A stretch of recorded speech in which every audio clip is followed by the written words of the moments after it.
Hello बच्चों, let's see the question says if z1 does not equal to minus का z2 and mod of z1 plus z2 equal to 1 upon z1 plus 1 upon z2 in between mod, then ये हमारे पास four option given है जिसमें हमें unimodular पर बात करनी है। तो यूनिमॉड्यूलर क्या होता है?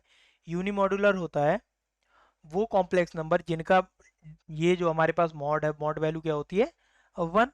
तो यहाँ से हम देखेंगे, अगर हम इसे ऐसा लिखें तो यहाँ से क्या होगा? अब z1, अगर हम इसे लेफ्ट हैंड साइड लेके आए तो प्लस का क्या हो जाएगा? z2 does not equal to zero. तो ये जो रिप्रेजेंट कर रही है कि z1 plus z2 does not equal to zero होगा। यहाँ पर देखेंगे, अगर हम ऐसे लिखे determinant of z1 plus z2 equal to, mod के अंदर एलसीएम लेंगे कितना आएगा? z1 plus z2 upon mod of z1 into z2।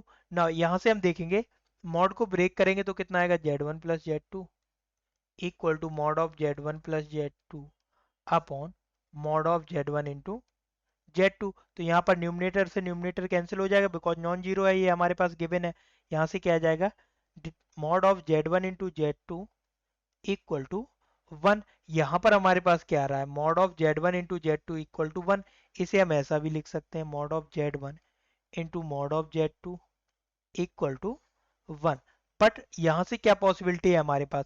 Both z1 and z2 are unimodular. ये तो पॉसिबल नहीं। मान लो मॉड ऑफ z1 हमारे पास क्या आएगा? Alpha, and mod of z2 क्या है? 1 अपॉन अल्फा।